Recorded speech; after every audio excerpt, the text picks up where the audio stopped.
Today we're reviewing the Chigee AIO-6 Max CarPlay system. I want to start by saying that we haven't been given these, we bought these with our own money, so if you want to see what we think after more than 4,000 miles across 5 different countries, then stick around.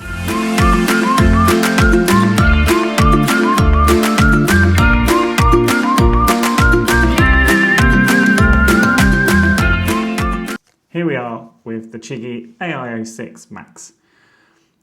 Having Apple Maps, Google Maps, just to be able to navigate somewhere and say, I'm here, I want to go there, being able to plug in Google Maps, Apple Maps, whatever you preferred, Maps or Waze or any of the other kind of normal navigation apps, and just get there. But the one thing that Apple Maps, Google Maps don't do is the one thing that I really loved about the Garmin setup. Now, with Garmin, I had all of the tracks. I bought Simon Weir's Bikers Britain version 2 and I painstakingly put all of the tracks into Basecamp, literally every single one, followed every page of the book, put them all in, and Garmin would let us have a little blue line that we'd follow and we'd just go out for the day, and you just follow the blue lines because it showed you on the sat-nav while you're riding along all of Simon Weir's roads. So you go out, off you go, follow the blue lines, and then come home when you're tired. Google Maps doesn't do that, neither does Apple Maps. So I needed to find a solution for that, and that solution was OsmAnd. And OsmAnd updates on the phone. You can update it on your laptop, my iPad, on the phone. You can update it on the fly, and it does exactly the same stuff as Google Maps, or not Google Maps, sorry, as Garmin did. So we can still follow the lines. We've got all of the blue lines, imported them into OsmAnd, job done. It's absolutely fantastic. So everything I want to do on my Garmin, I can now do on my CarPlay system. It connects CarPlay every time. Never ever had a problem where we've started our bikes and CarPlay has never started. The only time we thought we had a problem was when we were outside our house, we got on the bikes, we got halfway around the corner and Jill's CarPlay cut off.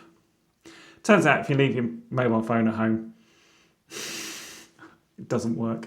So we had to come back for a phone. But it is a good indicator that you've left your phone behind. It's because your sat-nav turns off about not even a quarter of a mile down the road. So yeah, excellent connection, connects every time, instantly, never been a problem. OsmAnd also answers one of the problems that I see online with people asking questions whenever anybody mentions a CarPlay system for navigation, and I'll be honest, it's a question I had too. What happens when I've got no phone signal? Obviously Google Maps and Apple Maps and Waze, they all use your internet and they all use data. What happens if I'm in a country that I don't have data in, or actually I'm just in the middle of nowhere and I've got no data? How am I going to navigate? Well, OsmAnd answers that one too, because you can download the maps. I think I pay a small subscription every month. I think it's like £2 or something. It's not a lot. I can download all of the maps I want. So when we did our Portugal-Morocco trip, I downloaded all of England, the section of France that we went through, the section of Spain we went through, and Portugal and Morocco. So no matter where we were, no matter what our data was like, I always had a map to get me from where I am to where I need to be. That was very reassuring. So I don't need to worry about offline maps. OsmAnd's got me covered. The other thing OsmAnd does that's actually better than the way Garmin does it. So one of the things I like to do now and again if I'm traveling from A to B is I like to just have a straight line, almost like the Beeline systems. It just tells me, go that way. And then I just follow the blue lines, or I follow whatever roads, and I just meander my way down there. Garmin does it really weirdly. You end up with 3 pink lines on your sat-nav. So when you're trying to follow the line, you've got the straight line from where you start to where you're ending. You've got a pink dotted line from where you are back to that solid line. And then you've got another dotted line to get you from where you are to the actual destination. I only need one of those lines. I don't know why the other 2 lines are there. I want to know which direction from me to the destination. OsmAnd has exactly the same feature. You have to do it on your phone. I've not found a way to do it on the actual device's screen. But you can set it up on your phone and you just get an orange line that just points to where you're going. It's so easy to follow, it's perfect. The other plus side for using the Chigee system is when you buy the Chigee system, I don't know if you can see it, it's this extra bolted on bit on the back. This is the BMW adapter. And what this little bad boy does is it lets me use my jog wheel on the bike to control everything on here. I can switch between my apps, I can select music on Apple Music, I can switch between my different navigation apps depending on what I'm doing. If I want to add a petrol station in, I can do that all without taking my hand off the handlebar. It works through the jog wheel and it works really well. There's a couple of caveats in there that took me a little while to figure out while I was trying to... took me a long while to figure out. I've done a good chunk of 4,000 miles before we figured out. I had a bit of a problem that whenever I was using the sat-nav and I would indicate and I would cancel my indicator and then my sat-nav, it would go straight back to the CarPlay kind of screen. So it would stop whatever navigation app I was on and go back to the home screen, for want of a better way of putting it. And I couldn't figure out what was doing it. And I figured it out. If you hold down the indicator button, so the cancel indicator button, if you hold it down, it goes back to the home screen. So, which is great when you actually want to go back to the home screen, but I hadn't noticed it. So obviously sometimes when I'm cancelling them, I'm being a bit lazy and I'm holding the button for too long. And that was what that's what it boiled down to, is me cancelling my indicator and holding the button down too long. But apart from that, now I know that, I'm a bit more sprightly with me cancelling indicators, so it's not too bad. But yeah, being able to use my jog wheel gives me the benefits that I used to have from the Nav 6 that I lost with the Garmin XT. I now have it back and I'm absolute godsend. Absolutely love it. Massive props. As I say, I think Garmin does it now. I think Garmin sell an equivalent little thing at the back there, but Chigee came through. One of the other nice to haves, we obviously, if you've seen any of our videos, we have our cameras mounted on our helmets and always involved, did I turn it on? Did I not turn it on? Is it turned on? Whatever. So we used to have some little mirrors on our handlebars, but they blew all over the place. They weren't very good. And then you do, next time you stopped at the lights, you'd put your head to one side, see if you can see your camera in the mirror. It's a bit of a pain in the backside. The Chigee also fixes that problem for us. So the Chigee actually syncs with our DJI Action cameras, and we can see whether, we can see how much battery we've got left, we can see how much SD cards left, we can see whether it's recording, whether it's not recording, we can start and stop the recordings from it. Absolute godsend. So when we're ever in doubt, is our camera on, we can actually see whether the camera's on because it comes up on the screen. Absolute godsend. Unfortunately, because of the way DJI cameras work, they don't provide a live feed to the Chigee. I think if you've got a GoPro or if you've got an Insta, I'm not sure what Insta's action camera is called, but the Insta action camera, they actually give you a live feed to your Chigee so you can actually see what your camera sees, which is obviously a benefit. Unfortunately, the DJI cameras don't do that. I think it's to do with DJI not releasing live feed or an open API into their feed. I don't really understand the ins and outs, but unfortunately it doesn't. But it's dead handy for seeing, do we need to pull over and change the batteries, for instance. As well as the little module on the back here, Chigee is a modular system. I think you can get tyre pressure monitor systems, but the other system that you can get that we don't have, although we have been talking about getting them, is a front and rear view camera. So you can buy just the sat-nav on its own, which is what we did because that's the cheaper option. And later on, as we probably will end up doing one day, we will then buy the dash cams. So we'll fit the dash cams and then the dash cams will be on here. It's got a built-in SD card that it will record all the footage to and from. I can't tell you how good those cameras are. We'll have to do another review on, and we'll cover fitting and how good they actually are to use. But on the basis that we got this, it seems like a bit of a no-brainer. Let's stay in the Chigee ecosystem. Love the unit, so I'm sure the cameras will be good too.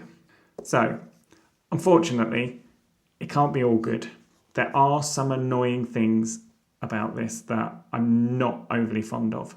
The first one being is there's no internal battery.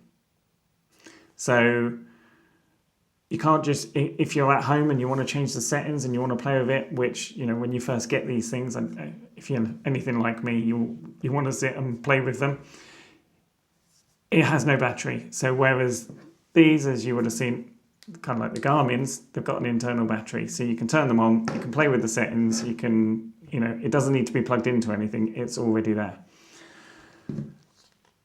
You can plug this into a USB port. So it just takes a USB cable, which does then bring me to my other annoyance. You can't just, you know, with the Garmin's, this is the nav6, there's a little flap at the back, exposes the plug, jobs are good. The Garmin XT, very similar setup. Little flap at the back. Although this, for the XT, it's a weird USB plug. It's not a micro USB.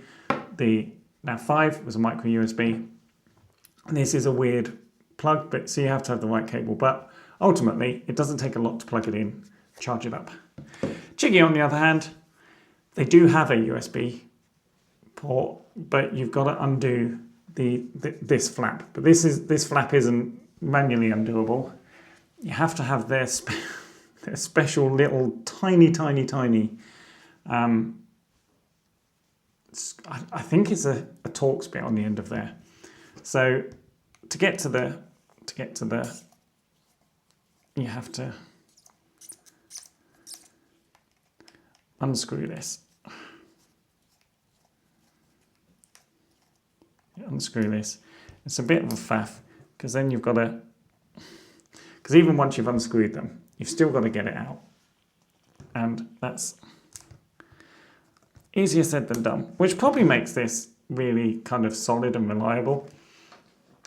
And once you've got this open, you'll have access to the SD cards and the USB-C port. So this is USB-C. Brilliant. There is a but. There's always a but. Hence why this is in the bad side. So not only do you need this little doofer, you now need to plug it in. So to plug it in, you can't plug it in using USB-C to C. So we have the battery pack. So if you plug the battery pack in, so if you've got a USB-C to USB-C, and you plug this in, and you plug this in here, nothing happens. Nada, nothing. I don't know why, and I don't know the ins and outs. I'm sure somebody might know the technicalities.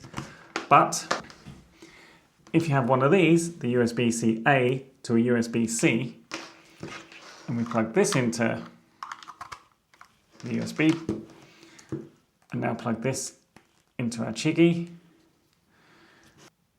If you give it a second, then you can see here, it's just booting up onto the home screen. There you go, 4,225 miles is the official reading, although I have clicked that reset button after about 300 or 400 miles. And within a few seconds, here you go, there's the CarPlay screen. So if you're going to run it off I'm assuming even off a mains battery, or like a mains plug, or the battery pack, has to be done with a USB-A. Not the end of the world, we generally carry them around with us anyway. So it's not the end of the world that it's kind of like that. So that is our good and bad of the Chigee AIO-6 Max. There are other models available. I think you can get an LTE, you can get, which has an inbuilt SIM card.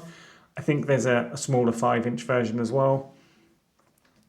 My recommendation, after over 4,000 miles, 5 different countries, you know, even when we were out in Morocco, out in the country lanes, out in the sticks, these work perfectly. So any concerns you may have over being in Europe or even further afield, I would still go with the CarPlay every single time. So after 4,000 miles, 5 countries, this is definitely staying on my bike.